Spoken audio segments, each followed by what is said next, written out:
This is going to be a story time of how me and my friends waged war on the nastiest girls at my high school. After watching all of the parts, you get to decide who won this war. And just a heads up, this will probably be the nastiest story time that I've ever posted. Let's get right into it. So at my high school, there was these group of girls that would keep themselves dirty so they could get attention from the boys. They would never take showers. They would always come to school stankin'. It was so bad to the point where if you were in class with them, the teachers would have to open up all the windows and leave the door wide open so the smell could drift out. Like, it was that bad. You really could have passed out. The school went as far as holding an assembly about how important hygiene is just because of these girls. Now, these girls stayed together as a clique and they were on the track team, and me and my friends were also on the track team. Our coach encouraged us to take showers after practice, but she couldn't force us. But she made it clear that she wanted us to take showers. Those girls wouldn't take full-on showers. They just get in the water for like 5 seconds and then get out. So one day, me and my friends decided that all those girls were in the shower, we were going to pour soap and shampoo all over them, like for part 2.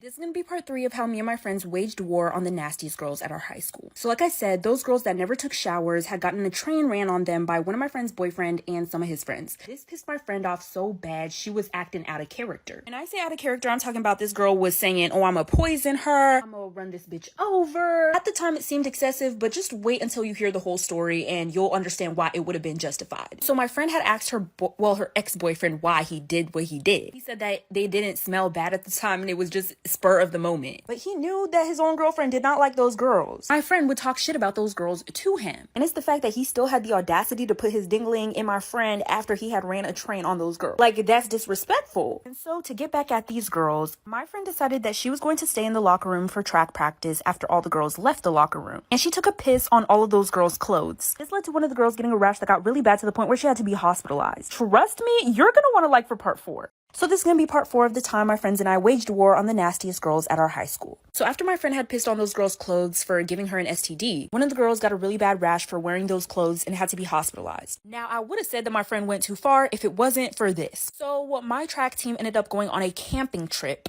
and the coach told those girls specifically that if they wanted to go on the camping trip, that they were going to have to be hygienic. They were going to have to take full-on showers, they were going to have to brush their teeth, they're going to have to bring a change of clothes, and me and my friends had hoped that they weren't going to come on this camping trip so we could have our fun. But they actually agreed to being hygienic, and so they came on the camping trip. I'm still taken aback at the events that happened on this camping trip. So we're on the camping trip, we're like the 3rd day in. We sat around the campfire and made s'mores, and then we all went to sleep in our tents. Me and my friends, we all shared a tent. All my friends were asleep, but I wasn't asleep yet. I was still drifting asleep, and then I heard somebody open our tent. It was kind of dark, but I could still make out who it was, and it was one of those girls me and my friends were beefing with. She gets to where my friend is sleeping and squats down, and she takes a shit right on my friend. So this is going to be part 4 of the time my friends and I waged war on the nastiest girls at our high school. So after my friend had pissed on those girls' clothes for giving her an STD, one of the girls got a really bad rash for wearing those clothes and had to be hospitalized. Now, I would have said that my friend went too far if it wasn't for this. So my track team ended up going on a camping trip, and the coach told those girls specifically that if they wanted to go on the camping trip, that they were going to have to be hygienic. They were going to have to take full-on showers, they were going to have to brush their teeth, they're going to have to bring a change of clothes, and me and my friends had hoped that they weren't going to come on this camping trip so we could have our fun. But they actually agreed to being hygienic, and so they came on the camping trip. I'm still taken aback at the events that happened on this camping trip. So we're on the camping trip, we're like the 3rd day in. We sat around the campfire and made s'mores, and then we all went to sleep in our tents. Me and my friends, we all shared a tent. All my friends were asleep, but I wasn't asleep yet. I was still drifting asleep, and then I heard somebody open our tent. It was kind of dark, but I could still make out who it was, and it was one of those girls me and my friends were beefing with. She gets to where my friend is sleeping and squats down, and she takes a shit right on my friend.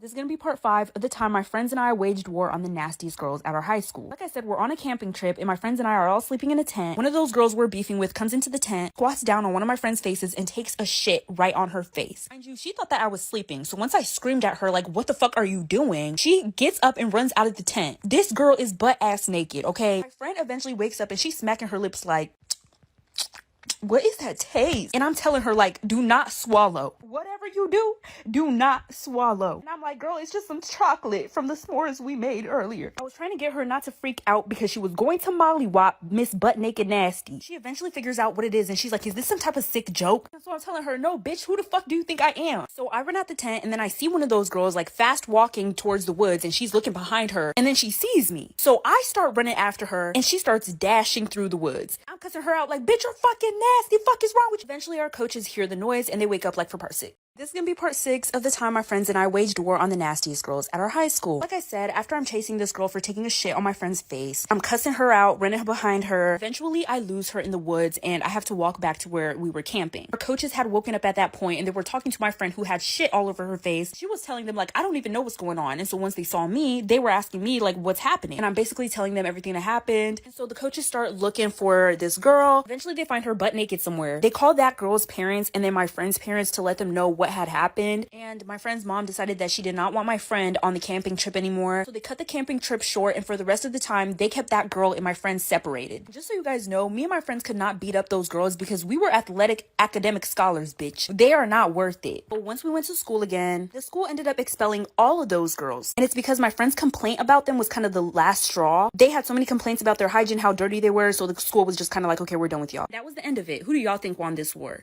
Story time on how I hid my pregnancy for 7 months. So I was with this guy, and we're going to call him Jaden. He was a senior, and I was a sophomore. We were talking, got into a relationship, and we did the deal. We definitely weren't careful. The summer before I got into my junior year, I got really sick, throwing up every day, and my body just felt weird. So I just felt like maybe I should take a pregnancy test, and I did.